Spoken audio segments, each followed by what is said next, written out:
Okay, folks, we're in the home stretch of the freedom conservatism race, and this is where the really fast cars come out and really show off.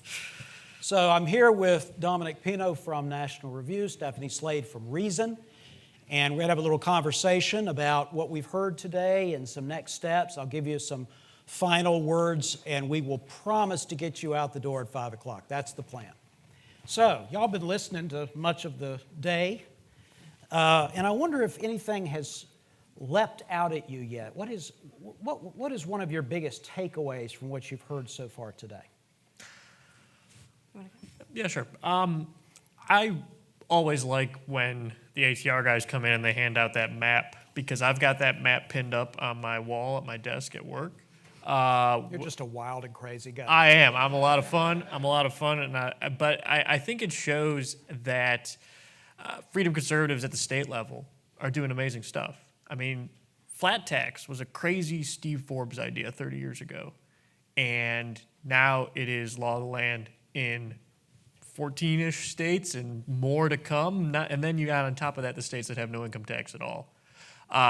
School choice was a crazy Milton Friedman idea 30 years ago.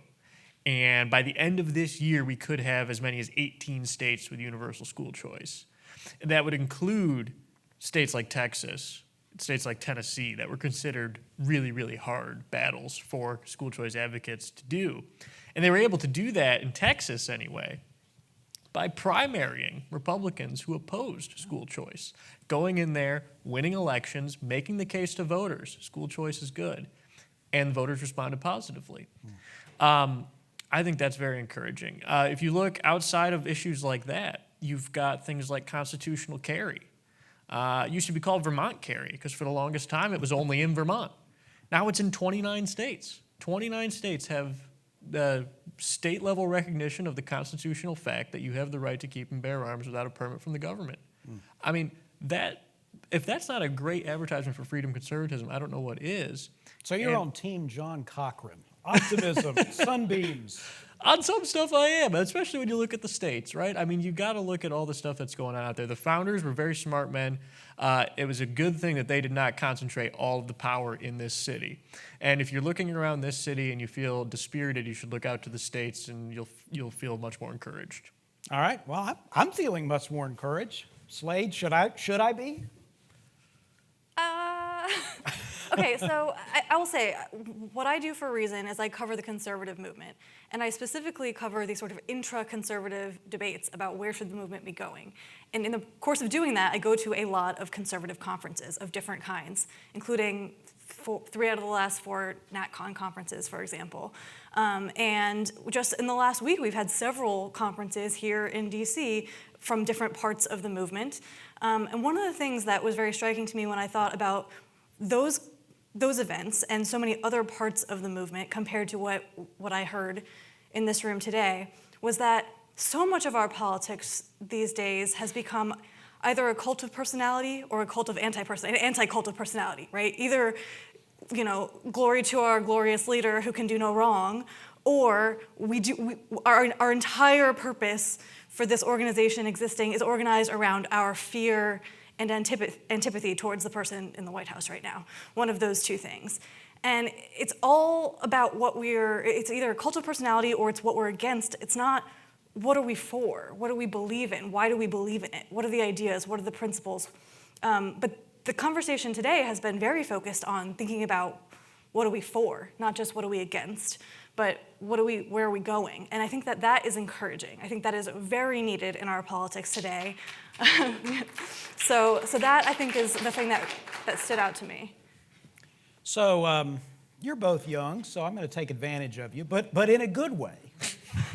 I want you to think about the people you know in the movement, in their 20s and 30s, people in the early stages of their careers. They could be they could be writers or authors, as y'all are.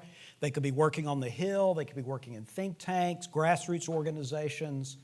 In your experience, what gives them hope for the future in America right now? What stands out to you when you talk to them? What do they feel good about?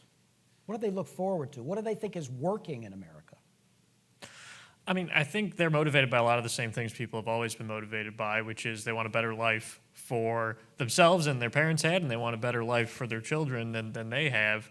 And I think increasingly this is an opportunity for conservatives to make the argument that the reason that you might not feel that that's possible for you is because the government is in the way. We have home ownership is probably one of the top issues, just housing costs in general, even if you're renting, I think is one of the major issues that gets thrown around. And you could not imagine a more governmentalized sector of the economy than the housing sector. It is crazy.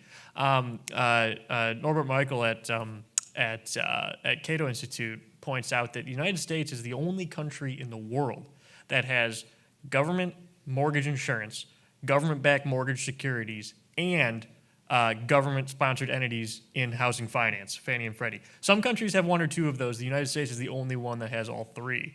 And we've done everything we can possibly do from the government level to stimulate demand for housing, to make it easier for people to get into housing. And what do we always hear about is a housing shortage, and the reason is government's in the way of building housing. Wait a minute. So we stimulate demand and we restrict supply. Yeah. And What's guess the outcome? Higher prices, John. You wouldn't believe it.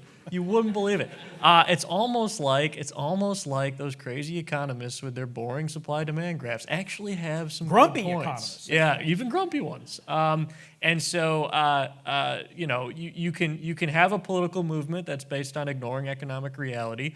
We've seen that succeed in many parts of the world for a little while. We've seen it succeed here for a little while. But eventually you run up against just the facts of the case. And I think one of the places you see that right now is housing. People want ownership. People want to own. They want to be able to own land. They want to be able to own their home. And that's a powerful defense against socialism, as Margaret Thatcher pointed out in the UK. If you have a bunch of people who are committed to private property, they're going to be very skeptical of collectivized property, and so that's an important thing that I think we can look at for younger people, especially, and try to build on. Stephanie, what's your sense of where people are right now, who are earlier in their careers? Well, and again, focusing more on the currents on the right of center, which I think I can speak to better. I think there's a lot of excitement around the fact that we are very clearly living through a political realignment. That there was a time when what it meant to be a Republican was a wealthy person, highly educated, the country club Republicans, and what it meant to be a Democrat was blue-collar workers, union members, right? And this has been totally scrambled over the course of the last roughly 3 presidential cycles.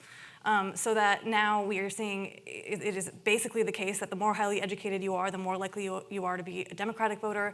The lower your educational status, the more likely you are to be a Republican voter. And we have seen, I think, the most surprising and exciting for a lot of people, especially in this last election, was we've seen that racial minorities are moving to the right as well in a way that I think very few people saw coming, right? So the share of the vote received among Hispanic voters and among Black voters increased dramatically. I knew how the election was going to turn out within 45 minutes based purely on the returns I was seeing out of Miami-Dade County. Truly, it was staggering. And so these changes, I think, are really interesting and really exciting if you are sort of on the right. However, I think the Republican Party runs an acute risk of drawing exactly the wrong lessons from what we are seeing. I think a very common thing that you have heard going back to 2016 is Donald Trump won in 2016, and that proves that the Republican Party needs to abandon free markets and free trade. That we need to become the party of the working class, and therefore we need to moderate on economic policy. We need to move to the left. That was a lesson that a lot of people, I think the whole national conservatism movement was basically founded upon that idea. And I think that that is exactly wrong. I think that basically all the data suggests that what has actually been happening is that minority voters and working class voters who had been for a long time loyal members of the Democratic constituencies were actually the most moderate on social issues all along. They were the most moderate Republicans compared to the highly educated white portion of the Democratic base. And so as the Democratic Party went further and farther and further to the left on these cultural and identity issues, they scared the hell out of their more moderate voters. They pushed black voters who are much more likely to be actually quite conservative, personally Christian, right? Church-going Christians, and Hispanic voters, and working class voters out of their coalition. The Democratic Party did by going just by their incredible sort of woke overreach on these cultural issues. And they pushed them out of the Democratic Party and into, well, what is the next best thing? It's gonna be who's gonna stand up against this craziness? And Donald Trump made it pretty clear that he was going to stand up against this craziness, and so that was good enough for them. But it was not that Trump was flirting with protectionism that drew them away from the Democratic Party. If what they cared about was economic left-wing economic policies, they would have stayed Democrats, I assure you. They're always going to outspend us, right? So it is cultural issues and issues of identity that have driven the realignment. It is the Democratic Party's overreach, the fact that they went all in on pandering to their leftmost fringe, which were, in their defense, their most vocal and most highly educated and most active in politics constituencies, right? They're the people that work for members of Congress and who work in activist groups and who are loud and banging the drums and demanding these crazy cultural policies and positions. And so the party mistakenly concluded that that represented their base and pandered to it and ran into the far left and therefore actually undermined the stability. They moved so far to the left that they lost even their own median voter was not that far to the left. So it was the cultural issues that drove the realignment. And what we are living through is a realignment that represents a correction, a natural organic correction to leftist overreach, right? To them not actually correctly calibrating their party and their movement to their base. There is a lesson here, I think, for the right as well, to not make the same mistake, right? To recognize that you have to look beyond where the loudest voices are and even where the sort of sexy energy seems to be in your movement and realize where the voters are and what they actually believe in and what they're motivated by and not just like build yourself an echo chamber because there have been several articles, really great articles just in the last week from people sort of right of center making this argument, and one of them said, the pendulum swings, it always swings, and if you're not smart enough to realize that it's gonna swing back and take you out if you're not careful, like that's on you. So I think that is the thing I would point to, is that fact that our politics is self-correcting in a sense, and the left is learning that lesson the hard way right now. And so we have the chance to learn from watching as opposed to learn from being taken out by the pendulum. And just to build off of what she was saying too, I agree with all of that. I would just add, just to kind of zero in on how crazy it is to say that because voters are leaving one party and moving to another party, therefore we need to make our policies more like the party they're leaving. That doesn't make any sense. The whole reason they're moving to your party is you're offering something different. You're offering something, you're providing a contrast. Politics works on partisanship, on contrast, on having two sides of an issue, on persuading people that your side is the right one. And we have, in large numbers, new voters going to the Republican Party. They're not going to the Republican Party because they want the Republican Party to be like the Democratic Party. If they wanted that, they would have stayed Democrats. So I just think it's a fundamental misreading, and I think it's an opportunistic one, because I do think there are a lot of people who have desires that they want the Republican Party to be more like the Democratic Party, especially on economics. And they're taking this as an opportunity to do that. And I'm glad we've got people in this room who are smart enough to realize that's not the case. And it's worth underlining something that Stephanie just said, which is that they want us to move to the left. You're right, move closer to the other party on economics. Move to the left. This is an attempt to move us leftward, and we should say that more often. Several things that y'all said I want to lift up and explore a little bit further. Stephanie made the point that there had been other events, not nearly as interesting as ours, naturally, but sometime in the last few days, a few other people have gotten together and talked, and there has been a lot more focus on people, whereas we do tend to focus more on ideas and principles. And then you also alluded to at least one example that I think has now been touched on many times today that separates freedom conservatives and people who think the way we do from national conservatives, NatCons, post-liberal right more generally, and that would be like free trade and free markets. I wonder if there are any other ways that our conception of conservatism, our agenda for the 21st century, differs in an obvious way from our rivals that are at least theoretically on the right. I think they're to our left, but they are certainly rivals that call themselves conservatives. What other than free trade stands out to you as distinctions? They could be specific policy disagreements like free trade, or they could be broader thematic or conceptual differences between us. Or are we exaggerating the differences between us? Stephanie, let's start with you. Well, so I like to think of the new right, or the sort of the anti-liberal, like anti-classically liberal right, as consisting of a bunch of different factions. And then you don't want to paint with too broad a brush stroke because they're not all exactly the same. But there definitely are elements on the other side of that liberalism schism on the right who embrace a sort of what I have called in my writing will to power approach to politics. Politics is all about the friend-enemy distinction. It is about acquiring power and being willing to wield it against our enemies, to punish our enemies and to reward our friends. And they're pretty explicit about this, some of them, that this is what they think politics is for. And you'll hear phrases like politics is war and enmity. In other words, it is a blood sport in which what matters is who you hate. And that... These are echoes of Schmidt. Yes, right, Carl Schmitt, and some of them will openly admit to this, that Carl Schmitt, who was a Nazi jurist, is an influence on them. And they'll say, of course, we don't agree with everything he believed, but they believe in the friend-enemy distinction, and they want to make sure you know it. So I think that thematically, this is actually far more troubling to me than, I'm all for free trade. I'm all for immigration. I'm all for a lot of the things that are substantive policy differences maybe between me and folks on the other side of that schism. But to me, it is the approach to power and their approach to what is politics for, what are politics for, what is the proper role of the state, that is much more important and much more troubling. The good news is that our Constitution doesn't work that way. And as long as our Constitution holds, as long as we're committed to our Constitution, we will have defenses against the worst excesses of that. Our Constitution does not allow you to seize power. Power is split up so many different ways. It's split up this way. Pass that over to Herb. Sorry. Thank you. It's split up this way, legislative, executive, and judicial, and it's split up this way, state, local, and federal. And so in order for you to actually make some kind of sweeping national change, you would have to change the Constitution itself. And that's really hard to do.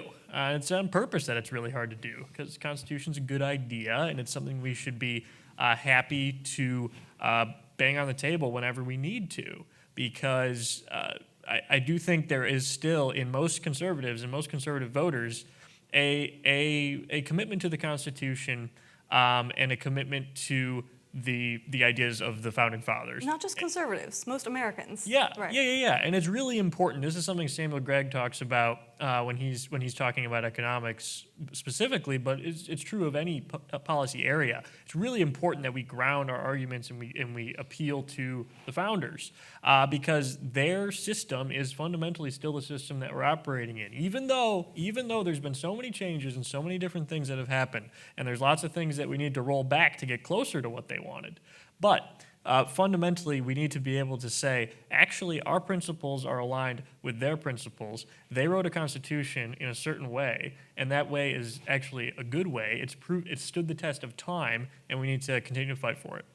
It sounds like you're going out on a limb and saying, let's not be against America and the founding principles, except there are people associated with our rival philosophy who actually critique the American founding. It's too Lockean, and it's too focused on individual rights. And Schmitt is not the only European thinker they regularly appeal to. It's constantly being appealed to European philosophers and European political philosophy, continental European political philosophy, in ways that just are foreign to the American experience. And, if that makes me a nationalist, so be it.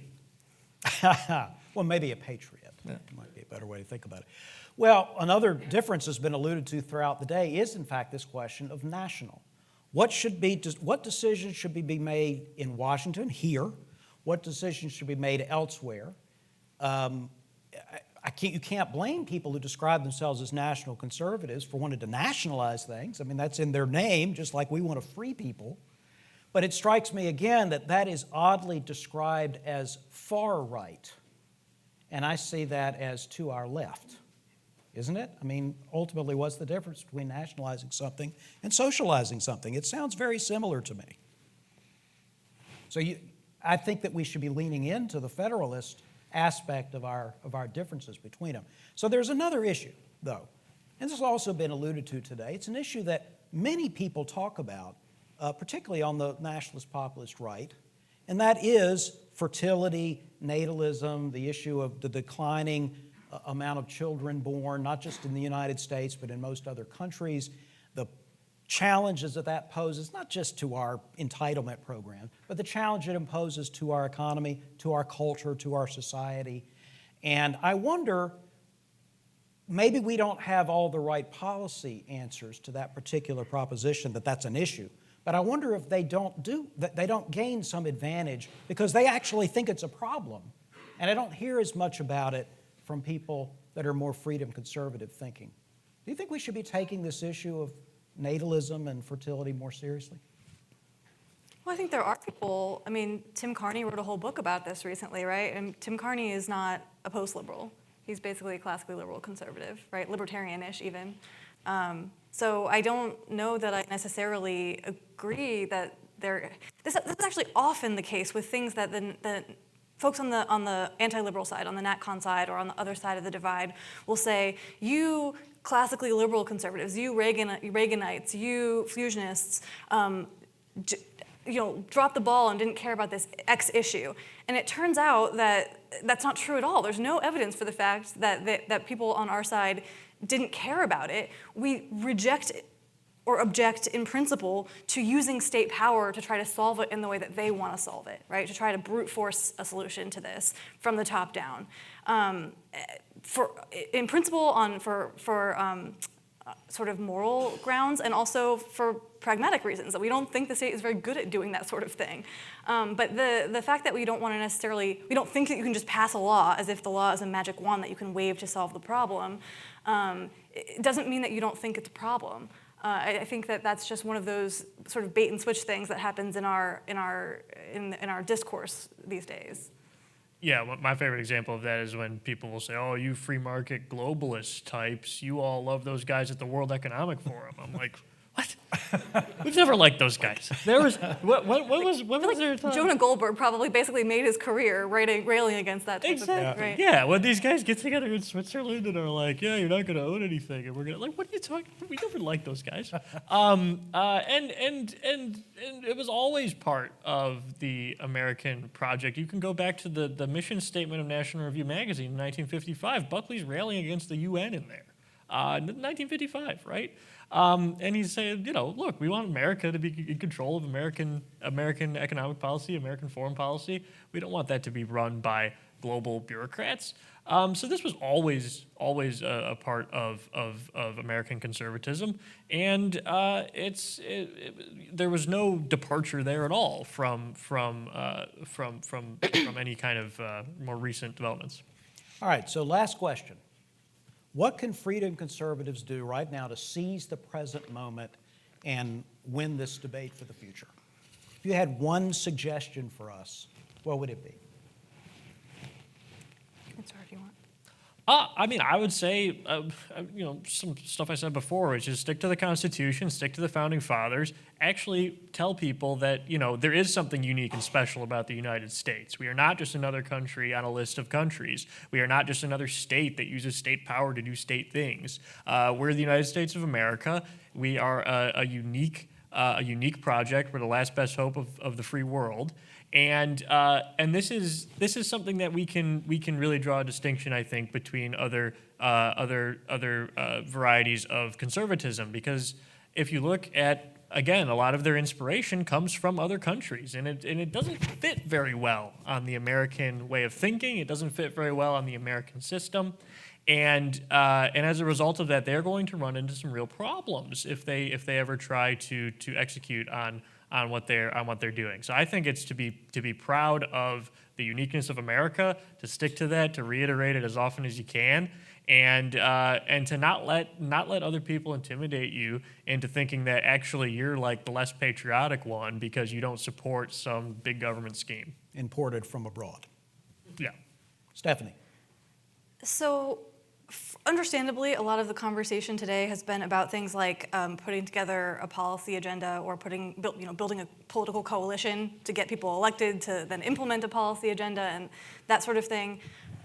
I tend to think that we are actually at a moment right now where we need to go back to basics, though, where we have sort of lost sight of, again, the sort of first principles. What do we believe and why do we believe them? And maybe the people in this room don't need the sort of remedial help on this as much, but clearly a lot of people who identify as conservative do, and a lot of the sort of American, Republican voters more broadly, or the American people, we haven't done a good enough job of making that philosophical case, I think, to them, that philosophical thing. So I think about when Friedrich Hayek was founding the Mont Pelerin Society back in the 40s.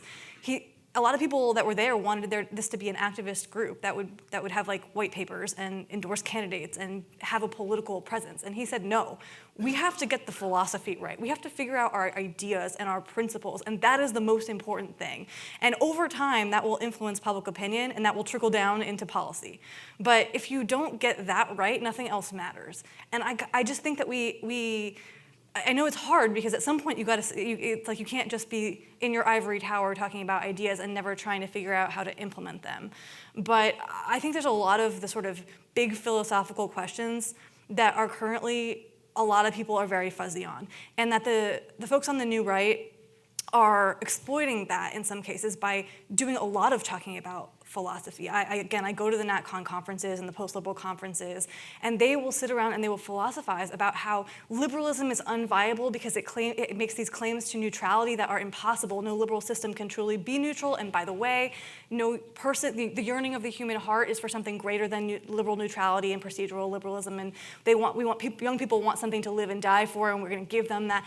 It is this very satisfying intellectual conversation that they're having.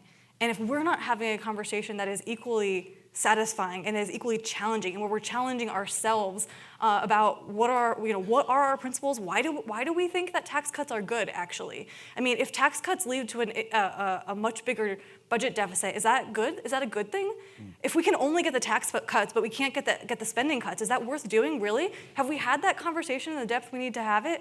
Have we talked about what public schools should be teaching, given the fact that public schools exist and they're probably not going to go away? Then the new right folks would say, they're going to indoctrinate the kids with something. So we want to make sure Indoctrinate them with our stuff. With our stuff and not their stuff. Yeah. What is our answer to that, given the fact that, school choice is a good answer, but I don't think it's a sufficient answer. These are fantastic questions, which are right at the end of our conference. But that's okay. That's okay. I'm going to give you a few final words, and then we're going to wrap up today. And the truth is, we're only wrapping up today. We're not wrapping up this project. We're not wrapping up events, and let's talk about that. I want to first of all thank all the speakers and panelists who joined us today. I also want to thank our sponsors again. That's Americans for Prosperity, Alliance Defending Freedom, American Institute for Economic Research, the Foundation for Research on Equal Opportunity, the JM Foundation, the Pope Foundation, but that's kind of self-serving, and again, is Vance again still here? And again, Economic Consulting. And I want to particularly say something about Vance, again, who is perhaps one of our most prolific FreeCons. It writes virtually every day interesting things. And if you're not already on his Substack, I bet you he will tell you how to get on his Substack, right? Come see Vance afterwards. All right. Please give all of our sponsors a round of applause.